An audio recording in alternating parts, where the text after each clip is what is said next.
नमस्कार दोस्तों, आप सभी का अपने इस चैनल में हार्दिक स्वागत है। दोस्तों, आज के इस वीडियो में हम आपको मकर संक्रांति के बारे में बताएंगे। जी हाँ दोस्तों, मकर संक्रांति का दिन सूर्य देव का यानी कि हनुमान जी के गुरु जी का दिन है। काफ़ी कम लोग जानते हैं हनुमान जी के जो गुरु हैं वह सूर्य देव हैं। शनि देव के पिता भी सूर्य देव हैं। यही वजह रहती है कि उन लोगों को हनुमान जी की कृपा भी नहीं मिल पाती है जिन पर सूर्य देव की कृपा नहीं होती है। और सूर्य देव का दिन मकर संक्रांति का ही दिन है, बल्कि इसी दिन से ये भी तय हो जाता है कि किन लोगों की किस्मत कैसी होगी।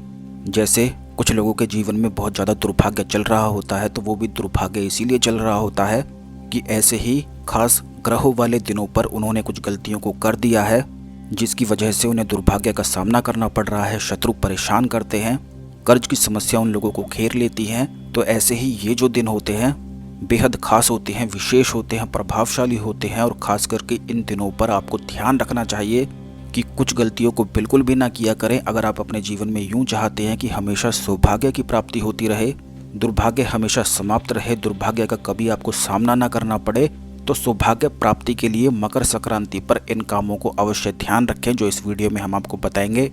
कुछ लोग इन बातों का बिल्कुल भी ध्यान नहीं रखते हैं और अपने जीवन में अनजाने में ही दुर्भाग्य को चला लेते हैं।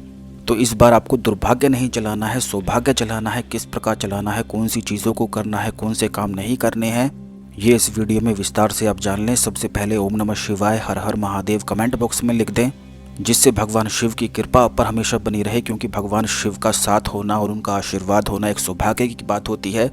जिस व्यक्ति पर भगवान शिव का हाथ हो जाए वह अत्यंत सौभाग्यशाली होता है। सबसे पहले तो आप ये जान लें कि जब सूर्य मकर राशि में प्रवेश करता है तो मकर संक्रांति का त्योहार यह कहलाता है। और यूं भी कहा जाता है कि मकर संक्रांति के दिन सूर्य देव अपने पुत्र शनि के घर जाते हैं और मकर और कुंभ राशि के स्वामी शनि देव ही कहलाते हैं।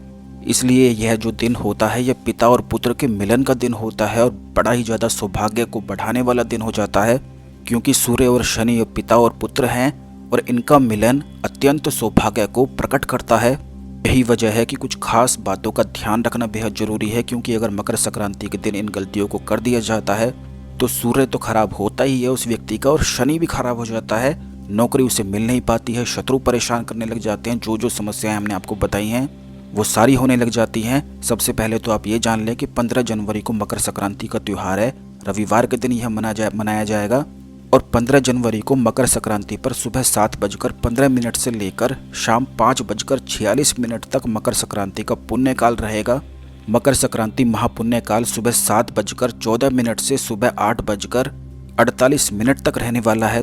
तो यह जो शुभ मुहूर्त हमने आपको बताए हैं, इस समय को आप अवश्य ध्यान रखें। इन समय में बिल्कुल भी गलती ना करें। मकर संक्रांति के दिन भूल कर भी रात का बचा हुआ खाना बिल्कुल भी ना खाएं, बासी खाना ना खाएं।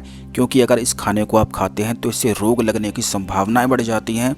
इससे व्यक्ति के अंदर में चिड़चिड़ाहट, गुस्सापन, नकारात्मक ऊर्जा हावी हो जाती है, जिससे उसका मानसिक संतुलन बिगड़ जाता है और वह पूरे साल बीमार जैसा रहता है, रोगी जैसा रहता है। यही तो वजह होती है कि बहुत सारे लोगों में एक ही दिन पर अचानक से कुछ ऐसी गलतियां हो जाती हैं कि फिर पूरे साल वे बीमार रहते हैं, परेशान रहते हैं, चिंता में रहते हैं। तो बासी खाना इस दिन बिल्कुल भी ना खाएं। तामसिक भोजन का सेवन बिल्कुल भी ना करें। मांस, मदिरा, लहसुन, प्याज इस दिन कतई ना खाएं। इस दिन यूं भी ध्यान रखें कि सात्विक भोजन केवल मकर संक्रांति पर किया जाता है, नहीं तो शनि ग्रह, सूर्य ग्रह दोनों ही खराब हो जाते हैं। साधक को कोई लाभ नहीं मिल पाता है। इस दिन किसी भी गरीब या असहाय व्यक्ति का अपमान बिल्कुल भी ना करें। हो सके तो उनकी सहायता करें। शनिदेव की अचानक से धन प्राप्ति की, जो लोग सट्टा, लॉटरी आदि वगैरह वाला कार्य करते हैं अचानक से, जिसमें धन प्राप्ति होती है, या कोई भी ऐसा कार्य हो सकता है जिसमें अचानक से धन प्राप्त होता है, तो इस दिन बिल्कुल भी तमस वाली चीज़ों का सेवन ना करें। मकर संक्रांति के दिन गरीब व्यक्तियों की सहायता करें, क्योंकि उनका अपमान करने से पाप के भागीदारी बन जाते हैं। शनि की बुरी दशा घेर लेती है, दुष्परिणाम मिलने लग जाते हैं।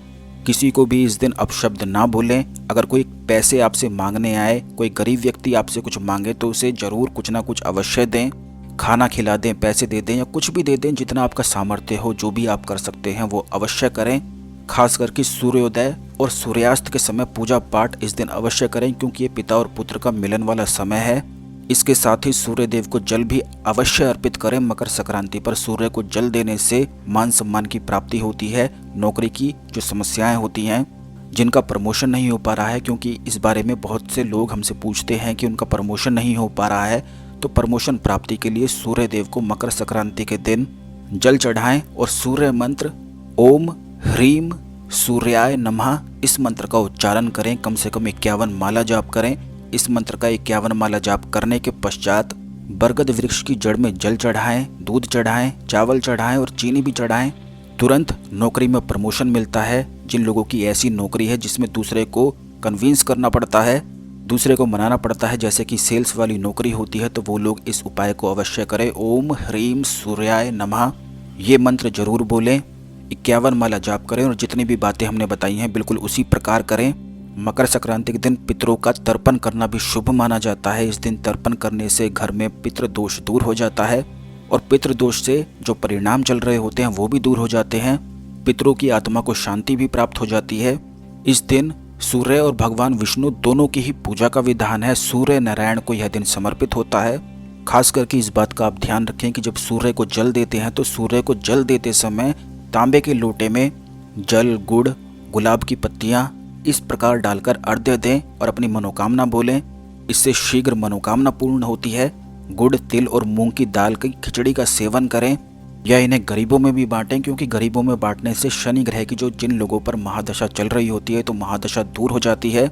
इस दिन गायत्री जाप करना भी सर्वश्रेष्ठ और सर्वोत्तम बताया जाता है। बहुत ही ज़्यादा शक्तियों की प्राप्ति होती है, खास करके जो लोग तराटक की साधना करते हैं, जो पिछले काफ़ी वीडियोस में जिनके बारे में हमने बताया भी है और आने वाले वीडियोस में तराटक के बारे में निश्चित ही बताएंगे। तराटक इसी प्रकार होता है कि अगर किसी चीज़ को लगातार देखा जाए और पलकें कम झपकाई जाएं तो इस प्रकार तराटक हो जाता है। इस दिन तराटक करना भी विशेष बताया जाता है। गायत्री मंत्र का जाप विशेष बताया जाता है। महामृत्युंजय मंत्र का भी जाप विशेष बताया जाता है। ये सारी चीज़ बड़ी खास प्रभावशाली इस दिन हो जाती है, मकर संक्रांति के दिन।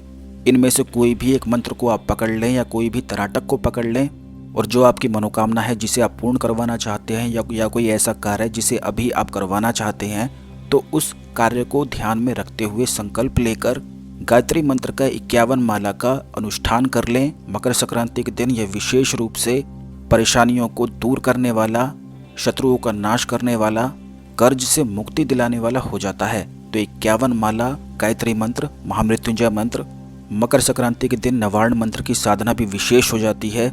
जो लोग अपने अंदर सम्मोहन, आकर्षण, वशीकरण बढ़ाना चाहते हैं तो वो भी लोग इस दिन नवार्ण मंत्र का साधना कर सकते हैं।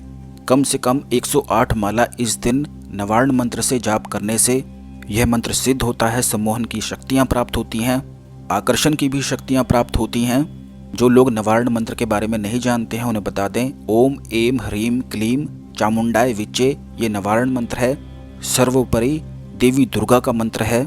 यह भी शत्रुओं का नाश करने वाला है, जीवन में आकर्षण बढ़ाने वाला है, धन की समस्याओं का भी नाश करने वाला है, कर्ज की समस्या का नाश करने वाला है। तो ये जितनी चीज़ें हमने आपको इस वीडियो में बताई हैं इन्हें आप ध्यान रखें। इनमें से कोई भी चीज़ कर सकते हैं, अपनी सुविधा अनुसार कर सकते हैं। और जो काम हमने आपको नहीं करने के लिए कहा है उन्हें बिल्कुल भी ना करें, क्योंकि इससे दुर्भाग्य आपके ही जीवन में शुरू हो जाता है। तो आप तो बिल्कुल भी नहीं चाहेंगे कि आपके जीवन में दुर्भाग्य हो। अब इस खास जानकारी को दूसरे लोगों के साथ भी जरूर शेयर कर दें, जिससे दूसरे लोगों को भी फ़ायदा हो और दूसरे लोग भी इस जानकारी को प्राप्त कर सकें। चैनल को जरूर सब्सक्राइब करके रखें, जिससे इसी प्रकार की वीडियो आपको मिलती रहा करे। धन्यवाद। ओम नमः शिवाय। हर हर महादेव।